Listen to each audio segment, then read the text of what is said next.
আসসালামু আলাইকুম। গত ভিডিওতে আমরা আলোচনা করেছি যে বিয়ে সংক্রান্ত প্রথম যে প্রশ্নটা আসতে পারে সেটা হচ্ছে যে আপনি কী জন্য বিয়ে করবেন। তো সে বিষয়ে আমরা আলোচনা করেছি। তো ধরে নিলাম আপনি আপনার বাবা মাকে বোঝাতে সক্ষম হয়েছেন যে আপনার আসলে কী জন্য বিয়ে করা দরকার। আপনি আল্লাহর ইবাদতের জন্য গুনাহ থেকে বাঁচার উদ্দেশ্যে বিয়ে করতে চান। তো তখন সম্ভাব্য নেক্সট যে প্রশ্নটা আসতে পারে সেটা হচ্ছে যে ধরলাম যে তোর আসলে বিয়ে করা দরকার, কিন্তু সব কিছুর তো একটা সময় আছে। তোর কি বিয়ের বয়স হয়েছে নাকি? তো বিয়ের বয়স সংক্রান্ত বিষয় নিয়ে আলোচনার আগে আমাদের আসলে একটা বিষয়ে কনসেপ্ট ক্লিয়ার করা দরকার। সেটা হচ্ছে বিয়ে আসলে আমরা কী উদ্দেশ্যের জন্য করছি, বিয়ের অন্যতম প্রধান উদ্দেশ্যটা আসলে কী। তো এটা বোঝার জন্য আমি আপনাদেরকে একটা উদাহরণ দিই। মনে করেন বাংলাদেশ সরকার আজকে আইন করে ঘোষণা করে দিল যে এখন থেকে কেউ টয়লেট ব্যবহার করতে পারবে না, প্রত্যেকের টয়লেটকে সিলগালা করে দেওয়া হলো। তো এতে করে কী অবস্থা তৈরি হবে? মানুষের তো টয়লেটের চাপ দিলে সে তো আর থেমে থাকবে না। আইন করে নিষিদ্ধ করা হয়েছে বলে যে সে পায়খানা বন্ধ করে রাখবে তা না, কারণ এটা একটি বেসিক নিড। তো তখন সে করবে কি? সবাই খোলা মাঠে পায়খানা করা শুরু করে দেবে। তো এজন্য এখন যদি গভর্নমেন্ট সেই খোলা মাঠে পায়খানা করাটাও নিষিদ্ধ করে দেয়, ফলশ্রুতিতে তখন পরিস্থিতি আরও জটিল আকার ধারণ করবে। মানুষ তখন খোলা মাঠে পায়খানা করতে পারছে না, টয়লেটেও পায়খানা করতে পারছে না। তখন দেখা যাবে যে যেখানে পারছে সুযোগ মতো সেখানে করে দিচ্ছে। কেউ প্রতিবেশীর ঘরে গিয়ে করে আসবে, কেউ হয়তো নিজের ঘরে করে সেই ময়লাটা প্রতিবেশীর ঘরে ফেলে দেবে। একটা বিশৃঙ্খল একটা পরিবেশ তৈরি হবে। যে কারণে আপনি সুশৃঙ্খলভাবে যদি এই বেসিক নিডটাকে ফিল আপ করার একটা ওয়ে না রাখেন, তাহলে এই সামাজিক বিশৃঙ্খলা তৈরি হবে। তো এখন পায়খানা যেমন একটি বেসিক নিড, শরীরবৃত্তীয় জৈবিক একটি চাহিদা যেটা পূরণ করতেই হয়, ঠিক একইভাবে ক্ষুধা লাগলে খেতে হবে। সেরকমই একটি শরীরবৃত্তীয় আপনার মৌলিক একটি বিষয় হলো যে সেক্স, যৌন আকাঙ্ক্ষা। মানুষের একটা নির্দিষ্ট বয়সের পরে তার যখন যৌন চাহিদা দেখা যাবে, তো দেখা যাবে যে সেও এটা পূরণ করার একটা না একটা ওয়ে বের করবে। এজন্য 1943 সালে আমেরিকার কলম্বিয়া ইউনিভার্সিটির প্রফেসর আব্রাহাম মাসলো তিনি একটি চাহিদার ক্রমবিন্যাস দিয়েছেন। সেই ক্রমবিন্যাসে তিনি সবচেয়ে নিচে সর্বপ্রথম যে চাহিদাগুলো বেসিক নিড সেগুলোকে রেখেছেন। তো তার মধ্যে আছে নিঃশ্বাস নেওয়া, খাবার, ঠিক একইভাবে সেক্সটাও তার মধ্যে অন্তর্ভুক্ত। দ্যাট মিনস সেক্স আসলে মানুষের একটি শরীরবৃত্তীয় চাহিদা। এখন কথা হলো সেক্স কিন্তু বিয়ে না। তো এখন আপনার যে এই যে যৌন চাহিদাটা, এটা আপনি কী কী পদ্ধতিতে আপনি পূরণ করতে পারেন? এটা অনেকগুলো পদ্ধতি থাকতে পারে। যেমন কেউ বিয়ে করে স্ত্রীর মাধ্যমে পূরণ করতে পারে, কেউ বিয়ে ছাড়া গার্লফ্রেন্ড অথবা সেক্স পার্টনার ম্যানেজ করে নিতে পারে, অথবা কেউ সমকামিতার মাধ্যমে করতে পারে, অথবা কেউ কেউ ঘরের মধ্যে হস্তমৈথুন করতে পারে, কিংবা কেউ পুংমৈথুন, তারপর আমরা যত ধরনের ওয়ে জানি, পরকীয়া বলেন, এমনকি পশুকামিতা, এভরিথিং যত ওয়ে আছে এর যে কোনো একটা ওয়ে আপনি ব্যবহার করে আপনার সেই আকাঙ্ক্ষা পূরণ করতে পারেন। তো এখন ইসলাম যেটা করে যে এই যে যত ধরনের পদ্ধতি আছে, যে পদ্ধতির মাধ্যমে আপনি আপনার এই বেসিক নিডটাকে পূরণ করতে পারেন, এর মধ্যে সবগুলোকেই হারাম করে দেওয়া হয়েছে, ব্লকড। শুধুমাত্র একটা রাস্তাকে খোলা রাখা হয়েছে, সেটা হচ্ছে বিয়ে।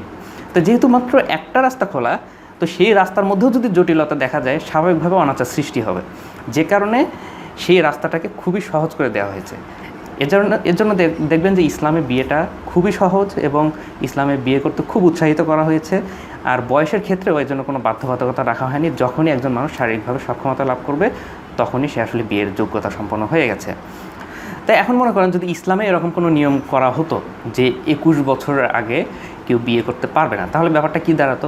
যে তার জন্য বাকি যত পদ্ধতি আছে, সে বিয়ে বহির্ভূত সে কোনো পদ্ধতির ধারে কাছে যেতে পারবে না। আবার 21 বছরের আগে সে যে যৌবনটা প্রাপ্ত হচ্ছে 13-14 বছর বয়সে, সেটা সে 21 বছর পর্যন্ত কিভাবে তাহলে আটকে রাখবে? এর মধ্যে সে তার চাহিদাগুলো কীভাবে পূরণ করবে? তো দেখা যাবে স্বাভাবিকভাবে একটা বিশৃঙ্খল অবস্থা তৈরি হবে। যে কারণে ইসলাম যেটা করে, অ্যাজ সুন অ্যাজ পসিবল বিয়ে করে দাও। হ্যাঁ, যত সহজভাবে করা সম্ভব বিয়ে করিয়ে দাও, তাহলে হবে কি এই হারাম থেকে বেঁচে যাবে। তো যতদিন পর্যন্ত কেউ বিয়ে করতে না পারছে, এরকম চেষ্টা করার পরও ততদিন সে রোজা রাখবে, তার জন্য রিকমেন্ডেড যে করা হয়েছে অন্যান্য আমলগুলো সেগুলো সে করতে থাকবে। কিন্তু সর্বপ্রথম তার জন্য হচ্ছে সাজেশন হলো সে বিয়ে করবে। এখন আমাদের সমাজের পরিস্থিতি কী? আমাদের সমাজে আমরা দেখতে পাচ্ছি যে এই যে সেক্সের যে চাহিদাটা, এটা পূরণ করার যতগুলো মাধ্যমের কথা বললাম, এর মধ্যে শুধুমাত্র বিয়েটাকে সবচেয়ে জটিল অবস্থানে রাখা হয়েছে, বিয়ের রাস্তাটাকে আর বাকি সমস্ত রাস্তাগুলোকে সহজ করে দেওয়া হয়েছে। তো স্বাভাবিকভাবে যেটা হচ্ছে, মানুষ তো তার চাহিদা পূরণ করবেই। তো যে কারণে 21 বছরের আগে বিয়ে করা বাংলাদেশের শরীয়তে হারাম, কিন্তু দেখা যাচ্ছে যে 21 বছরের আগে আপনি যদি আপনার গার্লফ্রেন্ডের সাথে লিটন ফ্ল্যাটে যান, সেটা বৈধ। ঠিক একইভাবে 21 বছর আগে আপনি হস্তমৈথুন করলেন কি করলেন এটা আপনার গভর্নমেন্টের দেখার বিষয় না, সেটাকে হালাল করে দেওয়া হয়েছে। অর্থাৎ এই আমরা যে সমাজ ব্যবস্থায় বসবাস করছি, এই সমাজ ব্যবস্থায় আসলে আপনি এমনকি পতিতালয়ে যান, সেটাও আপনার জন্য বৈধ। শুধুমাত্র বিয়েটাকে জটিল করা হয়েছে, তাও কি অ্যাট এ সার্টেন এজ পর্যন্ত, 21 বছর পর্যন্ত। 21-এর পর তখন তো আপনি রাষ্ট্রীয়ভাবে বৈধতা পাচ্ছেন বিয়ে করার। তো এক্ষেত্রে বাবা মারা যখন বিয়ের বয়সের অভিযোগ করে যে তোর বয়স হয়নি, তো রাষ্ট্রীয়ভাবে যে বয়সটা হয় 21 বছর, দেখবেন সেই 21 বছরে কিন্তু বাপ মা বিয়ে দিতে চায় না। এবং আমাদের সমাজও অনুৎসাহিত করে। এর কারণটা আসলে কি? কারণ আমরা যেই সমাজে বসবাস করছি, এই সমাজে আসলে বিয়ের চাহিদা যেটা, মানে অ্যাকচুয়ালি আমি যেটা বললাম যে ইসলাম যেটা করছে, বিয়েকে এত গুরুত্ব দিয়েছে এই জন্য যে অন্য সমস্ত মিনস যে মাধ্যমগুলো সেগুলো স্টপ করে দেওয়া হয়েছে, এই জন্য এটাকে এত গুরুত্ব দেওয়া হয়েছে। আর আমাদের সমাজে অন্য সমস্ত রাস্তাগুলোকে খোলা রাখা হয়েছে, যে কারণে আপনি যেহেতু আপনার চাহিদা পূরণ হচ্ছে, তাহলে বিয়ের আসলে প্রয়োজনীয়তা কোথায়? এজন্য দেখা যায় রোনালদো, মেসি থেকে শুরু করে এই যে যত সেলিব্রিটি আছে, তারা বিয়ে শাদী না করে বাচ্চা কাচ্চা নিয়ে ঘুরে বেড়াচ্ছে। হ্যাঁ, তো তাদের তো আসলে চাহিদা যেটা, সেটা পূরণ হয়ে গেছে। আপনি যে পশ্চিমা সমাজে দেখেন, তাদের এভারেজে 10-12 জন করে সেক্স পার্টনার আছে, আবার ওদিকে বিয়ে করছে এভারেজে 30-এর পর। হ্যাঁ, তো তাদের বিয়ের প্রয়োজনীয়তা শুধু এতটুকুই যে সন্তান তৈরি করতে হবে, এর থেকে বেশি কিছু না। এখন অবস্থাটা যেটা দাঁড়িয়েছে যে আপনি যদি ইসলামী আদর্শ মানতে চান, সম্পূর্ণ সমাজ ব্যবস্থা উল্টো দিকে যেতে হচ্ছে। আর অন্যদিকে যদি আপনি সমাজ ব্যবস্থা মানতে চান, তাহলে ইসলামের উল্টো দিকে যেতে হচ্ছে। তো এখন অ্যাট এ টাইম আপনি একসাথে দুই নৌকা পা দিয়ে চলতে পারবেন না। তো দেখা যায় কি, আমাদের বাবা মারা তারা চায় তাদের ছেলেটা সামাজিক হবে, সে সাথে ধার্মিক হবে। মানে তারা চায় যে সামাজিক হবে বলতে সে বিয়ে শাদী করবে না, দেরিতে বিয়ে করবে সমাজের গতানুগতিক নিয়ম মেনে। আবার এইদিকে তার কোনো গার্লফ্রেন্ড থাকা যাবে না, হ্যাঁ, তার কোনো সে কোনো মেয়ের দিকে তাকাবে না, কোনো পর্নোগ্রাফি দেখবে না, তার ছেলে একদম বাবু হয়ে থাকবে। আবার বিয়ে করতেও চাওয়া যাবে না, ইসলাম মেনে সে যদি বিয়ে করতে চায় সেটাও করা যাবে না। তাহলে আসলে তাদের উদ্দেশ্যটা কি? তারা আসলে চায় তাদের ছেলে মেয়েগুলোকে হিজড়া বানিয়ে রাখতে। তার আরেকটা প্রমাণ হচ্ছে, যখন কোনো ছেলে দাড়ি রাখে, দাড়িও রাখতে দেয় না, দাড়ি রাখলেও তাদের ঝামেলা। তার মানে কি, সে একটা ছেলে পুরুষ, সে বয়সের কারণে বিয়ে করতে চাচ্ছে, বিয়ে করতে দিচ্ছে না, গার্লফ্রেন্ড রাখতে চাচ্ছে তাও দিচ্ছে না, দাড়ি রাখতে চাচ্ছে তাও দিচ্ছে না। তাহলে তারা আসলে কি চায়, তারা নিজেরাও জানে না। এখন প্রশ্ন হলো যে তাহলে আমাদের সমাজে এই সমাজ ব্যবস্থায় কেন আমরা মিডিয়া বা প্রচার মাধ্যম সব কিছুতে দেখি যে বিয়েকে অনুৎসাহিত করা হয়, এবং বিয়ে যত দেরিতে হবে তাতে তাদের আসলে কী লাভ, এ সমাজের কী লাভ? তো এটা কেন করা হয় সেই বিষয়টা আপনাকে বোঝানোর জন্য স্ক্রিনে আপনারা একটা দেখতে পাচ্ছেন, একটা ছক দেখতে পাচ্ছেন। এই ছকটি নেওয়া হয়েছে মানসংখ্য বই থেকে, শামসুল আরেফিন ভাইয়ের বই। তো সেখানে এই বর্তমান সমাজে, পুঁজিবাদী সমাজে, পুঁজিপতি যারা আসলে পুরো বিশ্বকে কন্ট্রোল করছে, যে যারা ব্যবসাপাতি করছে, শিল্পপতি, তো তারা তাদের স্বার্থে পুরো সমাজ ব্যবস্থাকে এমনভাবে পরিচালিত করে যাতে করে তারা তাদের পুঁজি বাড়তে থাকে। কীরকম? তো যদি বিয়েকে পিছিয়ে দেওয়া যায় তাহলে কী লাভ? এতে করে যেটা হবে যে আপনার নারী ক্ষমতায়ন, নারী শিক্ষা, নারী মুক্তি ইত্যাদি সুন্দর সুন্দর বচনের আড়ালে তারা মানুষকে এটা বোঝাতে চাচ্ছে যে নারীদেরকে তাড়াতাড়ি বিয়ে দেওয়া যাবে না, বিয়ে দেরিতে করতে হবে। এবং এর ফলে যেটা হচ্ছে, তারা ছেলে এবং মেয়ে উভয়কে দিয়ে কোটি কোটি টাকার ব্যবসা করছে। ছেলেদেরকে দিয়ে কীভাবে ব্যবসা করছে দেখেন, ছকের ডান পাশে এখানে আমরা দেখতে পাচ্ছি যে বছরে $9,700 কোটি পর্ন ব্যবসা। এটা কিভাবে হয়?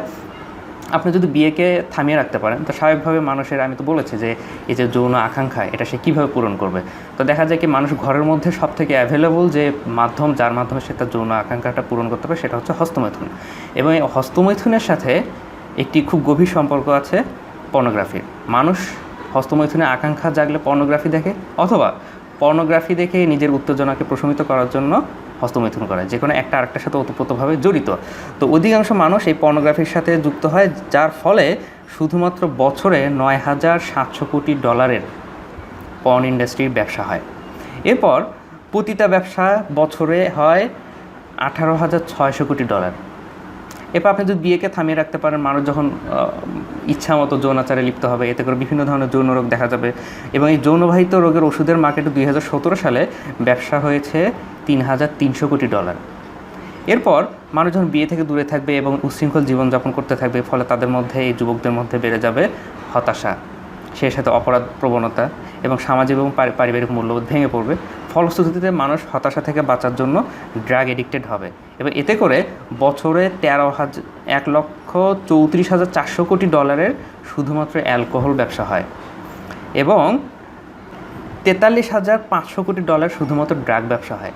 চিন্তা করেন, এই কোটি কোটি ব্যবসার জন্য যদি ছেলে মেয়েদেরকে তাড়াতাড়ি বিয়ে দেওয়া হয় তাহলে এগুলো প্রত্যেকটা ব্যবসা লস খেয়ে যাবে। অন্যদিকে মেয়েদেরকে দিয়ে কী কী ব্যবসা সম্ভব? আচ্ছা, আরেকটা বিষয় হচ্ছে যে এবার আপনার ছকের নিচের দিকে দেখেন, যখন মানুষ বিয়ে করবে না, ভবঘুরে হবে, চাকরি বাকরি করবে, সে টাকা পয়সা কই খরচ করবে? স্বাভাবিকভাবে সে ট্রাভেলিংয়ের প্রতি বেশি ইন্টারেস্ট হবে, বেশি বেশি ঘোরাঘুরি করবে। এতে করে ট্যুরিজমের মধ্যে প্রতি বছরে ব্যবসা হয়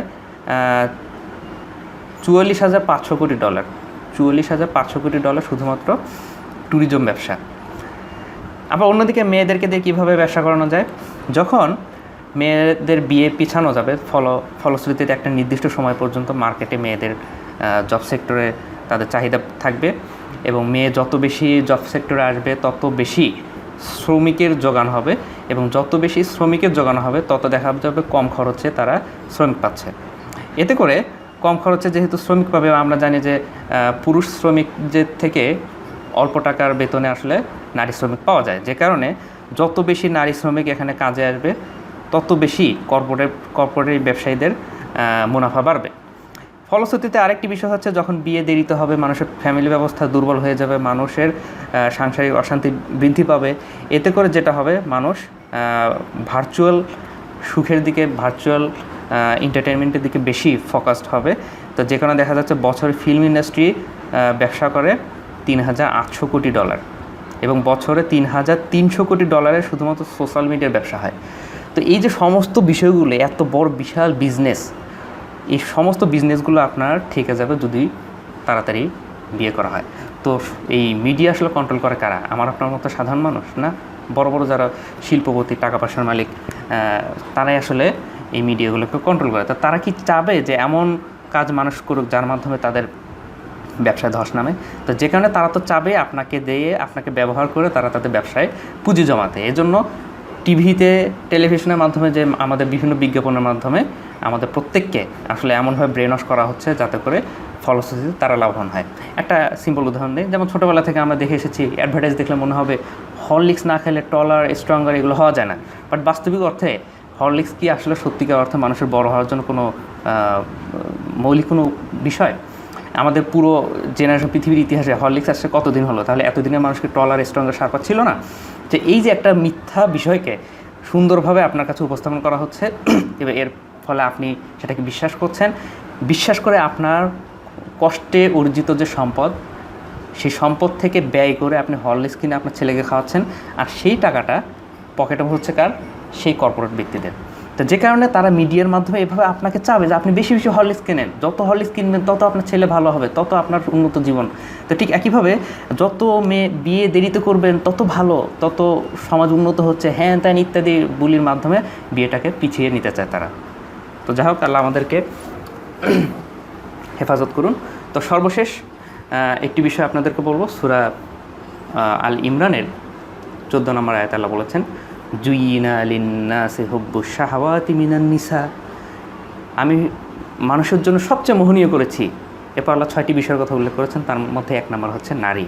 এবং এরপর আল্লাহ এই বিষয়গুলো বলার পর বলছেন এগুলো দুনিয়ার মোহ, আসক্তি, এবং তোমাদের কি এর থেকে ভালো কিছু সুসংবাদ দেব? সেগুলো হচ্ছে যারা তাকওয়া অবলম্বন করবে তাদের জন্য আছে জান্নাত। তাকওয়া অবলম্বন মানে কি? এই যে 6টি এই মোহনীয় বিষয়গুলো উল্লেখ করা হয়েছে, এগুলো উল্লেখ করে আল্লাহ বলছে না এগুলো সম্পূর্ণ এখান থেকে তোমাকে বিচ্ছিন্ন থাকতে হবে, এগুলোকে আল্লাহর দেওয়া সীমারেখার মাধ্যমে ব্যবহার করতে হবে। অর্থাৎ নারীর প্রতি আকর্ষণ দেওয়া হয়েছে, তো তার মানে এই না নারী থেকে আমি সম্পূর্ণ বিচ্ছিন্ন থাকব, তবে আল্লাহর দেওয়া বিধান মেনে আমি আমার সে আকাঙ্ক্ষা পূরণ করব। কিন্তু আবার এখানে অবসেসড হওয়া যাবে না। দ্যাট মিনস তাকওয়া বলতে বোঝায় আল্লাহ যেই সীমারেখা দিয়েছেন হালাল এবং হারামের যে সীমারেখা সেটাকে মেনটেন করা। তো আমরা যদি সেই তাকওয়া অবলম্বন করতে পারি তাহলে আল্লাহ প্রতিশ্রুতি দিয়েছেন সেদিন জান্নাত, সে জান্নাতে যা থাকবে তা আসলে দুনিয়ার এই সমস্ত কিছুর থেকে অনেক বেশি উত্তম। এখন আমরা যেই সমাজের অনুকরণ করতে যাচ্ছি সেই সমাজে আসলে তারা তো জান্নাতের আকাঙ্ক্ষা রাখে না। আমরা মুসলিমরা আমরা নিশ্চিতভাবে বিশ্বাস করি এবং এটাই সত্য, ওয়াল্লাহি আল্লাহর কসম, জান্নাত অবশ্যই সত্য। এবং সেদিন আমরা সেই জান্নাত যদি পেতে চাই তাহলে আমাদেরকে অবশ্যই দুনিয়াতে অনেক বেছে বেছে চলতে হবে। অন্যদিকে যারা জান্নাতের আকাঙ্ক্ষা করে না তারা এভাবে নিজের ইচ্ছা মতো প্রবৃত্তির খায়েশ পূরণ করবে এবং সেদিন তাদের জন্য কিছুই থাকবে না। তা আমরা মুসলিমরা কিভাবে তাদের অনুকরণ করতে পারি? তো এই জন্য বিশেষ করে এই বিষয়গুলো আমরা কেন বুঝবো? আমাদের বাবা মাদের তো উচিত ছিল আমাদেরকে বিষয়গুলো বোঝানো। আজকে কেন এই অবস্থা আসলো যে আমি আমার বাবা মাকে বোঝানোর উদ্দেশ্যে কথাগুলো বলতে হচ্ছে?